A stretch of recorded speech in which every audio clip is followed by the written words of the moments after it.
दोस्तों, अमेरिका और ईरान के बीच बढ़ती जंग ने अचानक भारत की एक बहुत बड़ी डील को सीधे खतरे में डाल दिया है। बीती सुबह जिस जगह धमाके हुए वह कोई साधारण इलाका नहीं बल्कि चाबहार के पास का क्षेत्र है, जहां भारत ने हजारों करोड़ का निवेश किया हुआ है। यही वजह है कि यह खबर आते ही हर किसी के मन में एक ही सवाल उठा कि क्या यह सिर्फ एक हमला था या फिर इसके पीछे कोई बड़ा इशारा छिपा है। और इसी बीच कई ऐसे बयान सामने आए हैं जिन्होंने इस पूरे मामले को और भी गंभीर बना दिया है। अब तक जो स्थिति थी उसमें राहत की बात यह थी कि चाबहार पोर्ट को सीधे किसी हमले से बचाकर रखा गया था, लेकिन बीती सुबह अचानक खबर आई कि अमेरिकी फाइटर जेट्स ने चाबहार ट्रेड जोन के पास एक पहाड़ी इलाके में मौजूद सैन्य ठिकानों को निशाना बनाया। धमाकों की आवाज दूर तक सुनी गई और कुछ ही समय में यह खबर पूरी दुनिया में फैल गई। ऐसे में सवाल उठना लाजमी है कि आखिर यह हमला उसी इलाके के पास क्यों हुआ जहां भारत का इतना बड़ा हित जुड़ा हुआ है। चलिए पूरी अपडेट को समझते हैं, लेकिन आगे बढ़ने से पहले इस वीडियो को एक लाइक करके चैनल को सब्सक्राइब जरूर कर लीजिए, क्योंकि हम आपके लिए हर रोज ऐसी ही खबरों का विश्लेषण लाते हैं। दरअसल चाबहार सिर्फ एक बंदरगाह नहीं है, बल्कि यह ईरान का एक बड़ा व्यापारिक केंद्र है और भारत के लिए तो यह और भी ज्यादा जरूरी है, क्योंकि इससे भारत को अफगानिस्तान और मध्य एशिया तक सीधा रास्ता मिलता है।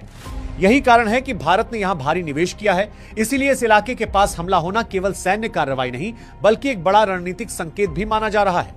कई जानकार इसे ईरान पर बढ़ते दबाव और बदलती वैश्विक राजनीति से जोड़कर देख रहे हैं। इसी बीच एक और दिलचस्प स्थिति सामने आई है। एक तरफ जहां हॉर्मोज के इस अहम समुद्री रास्ते से भारत के जहाज सुरक्षित गुजर रहे हैं, वहीं दूसरी तरफ अमेरिका और उसके सहयोगी देशों के जहाजों पर हमलों की खबरें आ रही हैं।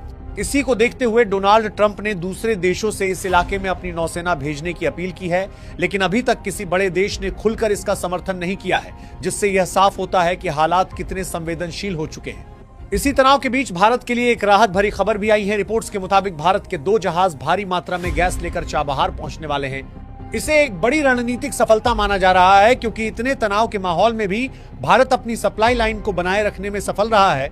अब सवाल यह है कि क्या यह सब भारत की मजबूत कूटनीति का असर है या फिर हालात अभी और बिगड़ सकते हैं। इसी पर आगे की कहानी और भी दिलचस्प होती है। इसी पूरे घटनाक्रम के बीच भारत के विदेश मंत्री एस जयशंकर का बयान सामने आया है। उन्होंने साफ कहा कि इस मुश्किल समय में भी भारत और ईरान के बीच लगातार बातचीत और समन्वय बना रहा। यही वजह है कि भारत के जहाज इस बेहद संवेदनशील रास्ते से सुरक्षित निकल पाए। उन्होंने इसे भारत की बड़ी कूटनीतिक सफलता बताया, क्योंकि जहां बाकी देशों के जहाजों पर खतरा बना हुआ है, वहीं भारत ने अपने हितों को सुरक्षित रखा है और यह दिखाता है कि सही समय पर सही बातचीत कितनी जरूरी होती है। दरअसल पिछले कुछ हफ्तों से मिडिल ईस्ट में चल रहे तनाव के कारण स्ट्रेट ऑफ हॉर्मोज पर खतरा काफी बढ़ गया था। ईरान ने इस रास्ते को लगभग बंद करने की स्थिति बना दी थी। अगर यह रास्ता पूरी तरह बंद हो जाता तो पूरी दुनिया